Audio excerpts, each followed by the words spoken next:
So hello everyone. तो अभी मैं आप लोगों के लिए लेके आ गया हूँ जीव विज्ञान का यानी कि बायोलॉजी का पार्ट। ठीक है, और ये किस लिए है सबसे पहले क्लियर कर देता हूँ। आप अगर नेवी एमआर का एग्ज़ाम देने वाले हैं, ठीक है, और उसके बाद अगर आप एयरफोर्स वाई ग्रुप के लिए एग्ज़ाम देने वाले हैं तो इसमें 10 क्वेश्चन है, बहुत ही ज़्यादा इंपॉर्टेंट है।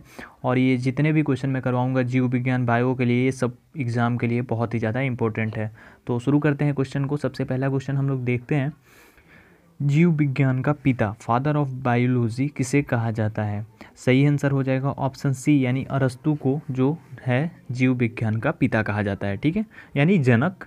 जीवन का भौतिक आधार है, सही आंसर हो जाएगा ऑप्शन डी, यानी जीव द्रव्य। ठीक है, समझ गए। अगला क्वेश्चन, सर्वप्रथम कोशिका का पता किसने लगाया था? तो कोशिका का, ये जो कोशिका होती है उसका पता सबसे पहले किसने लगाया था? सही आंसर हो जाएगा ऑप्शन बी, यानी रॉबर्ट हुक ने सबसे पहले कोशिका का पता लगाया था। कोशिका का शक्ति केंद्र किसे कहा जाता है? सही आंसर हो जाएगा ऑप्शन ए, यानी कि माइटोकॉन्ड्रिया को शक्ति केंद्र कहा जाता है कोशिका का। ठीक है, अगला क्वेश्चन 5 नंबर, निम्न में कौन सी रचना पादप कोशिका को जंतु कोशिका से विभेदित करती है? सही आंसर हो जाएगा ऑप्शन डी, यानी कि ये सभी जो भी हैं, कोशिका भित्ति, पर्णहरित, सेंट्रीओल, ये जो है पादप कोशिका को जंतु कोशिका, ये दोनों अलग अलग होती है। ठीक है, विभेदित करती है। ठीक है, दोनों में अलगाव को दर्शाती है। ठीक है, चलिए अगला क्वेश्चन 6 नंबर, निम्न में किस कोशिका अंग को, यानी कोशिका अंग को आत्महत्या की थैली कहा जाता है? आपने ज़रूर पढ़ा होगा, अगर आपने 10th लेवल में ज़रूर पढ़ा होगा कि किस कोशिका को आत्महत्या की थैली कहा जाता है। और शायद एक बार पिछले एयरफोर्स एग्ज़ाम में भी आया था ये क्वेश्चन। तो सही आंसर हो जाएगा ऑप्शन बी, यानी लाइसोसोम जो है इसे आत्महत्या की थैली कहा जाता है। ठीक है, चलिए अगला, डीएनए की द्विगुणित कुंडली, डबल हेलिक्स मॉडल का पता किसने लगाया था?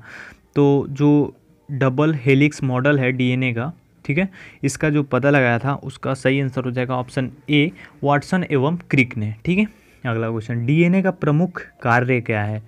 तो डीएनए का जो प्रमुख कार्य है उसका सही आंसर हो जाएगा आनुवांशिक क्रियाओं का संचालन। ठीक है, तो आनुवंशिकी के लिए ये ज़रूरी है। ठीक है, अगर आप में जो डीएनए है वो आपके पापा और आगे की पीढ़ी या फिर आपके जो बच्चे होंगे उन सभी में होता, डीएनए का पता लगाने के लिए किया जाता है कि आप इनसे रिलेटेड हैं। ठीक है, चलिए तो गाइस, जो आरएनए है, आरएनए पाया जाता है, ऑप्शन सी हो जाएगा सही इसके लिए, कोशिका द्रव्य में आरएनए पाया जाता है। 10 नंबर क्वेश्चन है जो कि आखिरी क्वेश्चन है हमारा आज का, अनुवंशिकी का पिता किसे कहा जाता है? अनुवंशिकी, ठीक है, इसका पिता किसे कहा जाता है? सही आंसर हो जाएगा ऑप्शन सी, यानी मेंडल को अनुवंशिकी का पिता कहा जाता है। इन्होंने जो मटर का बीज होता है उस पर पता लगाया था अनुवंशिकी के लिए के बारे में। ठीक है, तो इनको ही कहा जाता है मेंडल को अनुवंशिकी का पिता। ठीक है, तो आज के लिए 10 क्वेश्चन थे। आई होप कि आप लोगों को समझ आया होगा और अच्छा भी लगा होगा।